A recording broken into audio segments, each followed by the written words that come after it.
Okay, welcome to another video. Sorry for the bump of the camera. This is going to be like a little bit of a breakdown of what I played in the pre-release for Duskmourn.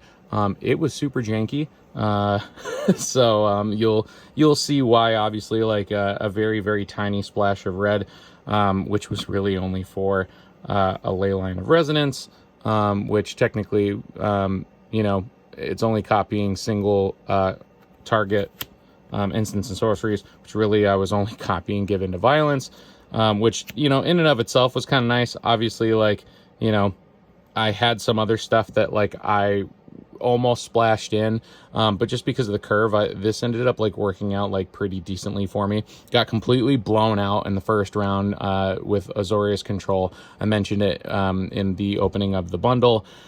It was literally nothing but, like, O-ring effects and then, like, stun counters, so I really couldn't do anything. But obviously, like, pulling two ley lines, I think I technically pulled another ley line, the green one, but obviously, like, it wouldn't have, like, helped in a limited format. I didn't pull, like, any of the other stuff, like, aside in the sideboard, because I just kind of wanted to show you what I played with. A couple of cards that really helped me a ton. Obviously, like, this was mostly like a combination of, like, some Delirium, Manifest Dread kind of stuff. The Wickerfolk Thresher. I actually churned through my deck pretty quick with the Manifest Dread between, like, the Hauntwood Shrieker and the Fly Trap. There was a decent amount of, like, ways for me to do so. So I was actually, like, churning through my deck pretty quickly. And I kind of recognized that was going to end up happening. So, like, towards my top end, I ended up putting in, like, these two, primarily just this, so that I could kind of, like, put some stuff back into my library, which was super relevant. There was two games that pretty much went down to, like, individual cards in deck. There were two games that went to turns. So, I mean, like, it was very relevant. Obviously, it being a flyer with a 4/4 body, isn't too bad. But it was a recurring 2 mana. So, like, deep in the game, when I just had, like, mana to burn, that I could just kind of, like, put some stuff in as, like, a little bit of recursion, that really helped. And then this, honestly, was kind of like mountain cycling if I needed it for, like, really fast games. And then in slower games where I needed just a big body, obviously, like, that helped a little bit too. Overall, like, I had fun with it. Not one of the best, like, limited decks, but like I said, a couple other, like, big cards of it, obviously, like, talking about the Fly Trap and the Shrieker, this is a little bit of a wall of text, but whenever Omnivorous Fly Trap enters or attacks, if there's 4 or more card types among cards in your graveyard, then you get to distribute 2 +1/+1 counters among 1 or 2 target creatures. But if there's 6, then you get to double the number of counters on those creatures. Now, obviously, like, I was trying to make sure that I hit that with, like, as many, like, things that I could. But, I've got instant sorceries, enchantments, artifacts, and lands, and that's about it. So it was very difficult to hit the 6. The Spider Brood Spinner was another, like, relevant card, obviously just for the reach, but the Surveil 2 was really nice. And then, like, late in the game, I could just, like, sack it and make a bunch of stuff.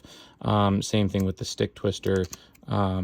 Stick Twister was kind of nice at the beginning of your end step. Obviously, the lifelink was good, so 2/2 with lifelink is just, like, a good body and limited. But the Delirium was pretty relevant because, each opponent may, like, at the beginning of your end step, if there's 4 or more card types among your graveyard, then each opponent may sacrifice a non-land permanent or discard a card. Then the Stick Twister deals damage equal to its power to each opponent who didn't sacrifice a permanent or discard a card this way. So, I mean, like, because this is doing the damage, obviously you gain a little bit of life. So, like, again, in a limited format, pretty relevant. And then, again, as, like, another cheap, like, 2-drop, this Weary Watchdog was actually, like, pretty relevant too, because, like, when it enters, you get that extra Surveil. A 3/1's pretty aggressive for a body, but then, like, when it dies, you get that extra Surveil again. Obviously, again, like, getting 2 Patchwork Beasties was kind of nice, because at the beginning of the turn, you may mill a card. So again, like this is kind of why I was like churning through my deck a decent amount, but it was also to kind of like activate the delirium. But then obviously this can't attack or block unless you have delirium. So like, but a 1-drop 3/3, not too shabby, right? So again, overall, pretty decent. Mana base was mostly just, you know, forest, swamps, 2 mountains. I had a Terramorphic Expanse, a Strangled Cemetery to give me the black and green, and then like my promo was Valgavoth Slayer.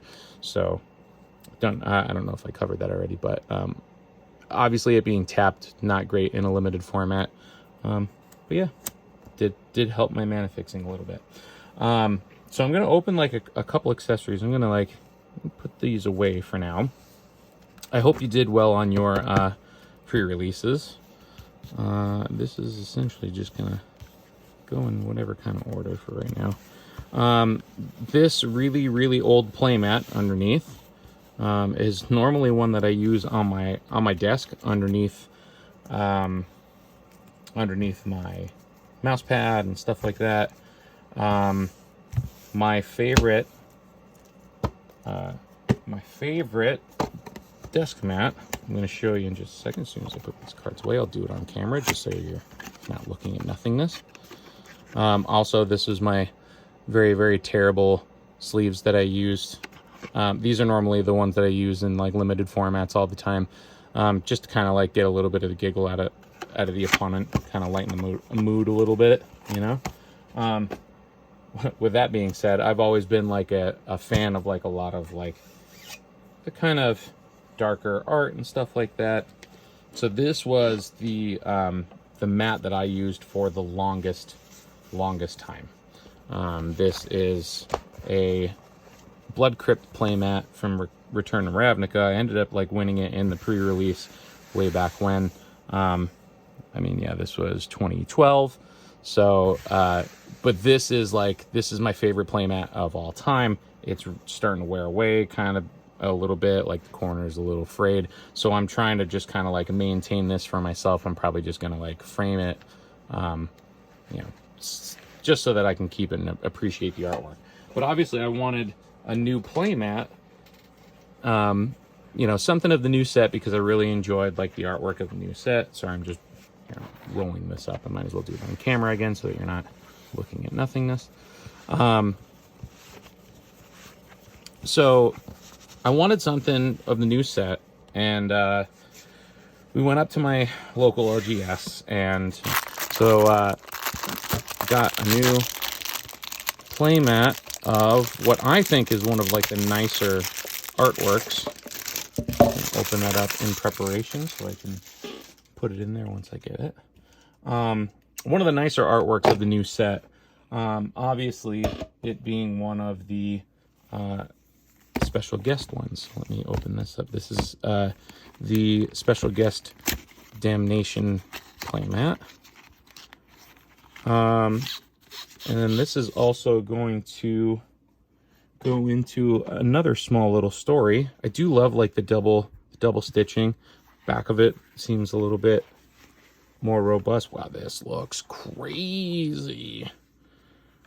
Wow. All right. Well, I'm glad I picked this one.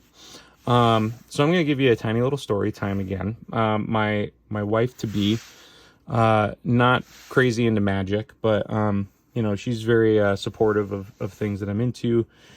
And obviously she frequents Target, and Target up towards the front of the counters will have the magic packs and stuff like that. So when the last set came out,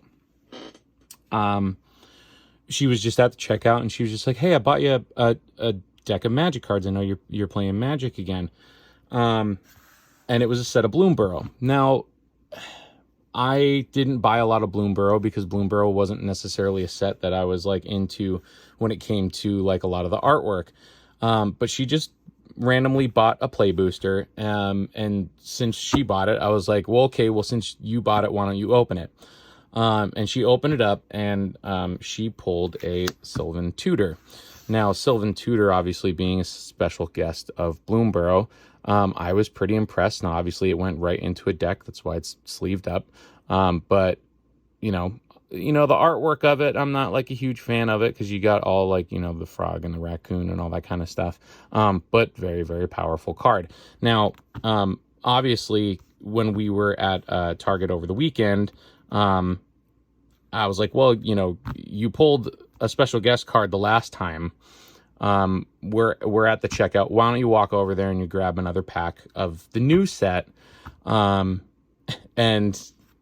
I'll just open it, like, you know, randomly off camera, because, like, you know, what are the odds that you're going to pull another special guest card? And she pulled another special guest card of Damnation of the playmat. So, I mean, being able to get, like, the playmat version of this, maybe it was an omen, but she is 2 for 2 on special guests on random play boosters at Target. So, I don't know. Maybe I'm gonna have to have her open up some stuff on camera. We'll see. She even asked before opening the pack. She's like, "Do you want me to open it on camera?" And I was like, "No, that's fine." And yeah, she did this. So pretty badass. So hope you guys have been getting lucky on your pulls as well. I do have another pre-release box that I got. That I'm going to put on the channel. Don't know if I'm going to do that in the next couple of days or I'm just going to wait. But obviously, like, I'm anxious to open it up. So maybe we'll crack that open immediately and get that posted soon. So if you're returning from the previous video, really, really cool of you to stop by again. If you're new here, do the YouTube stuff, like, comment, subscribe, all that kind of stuff.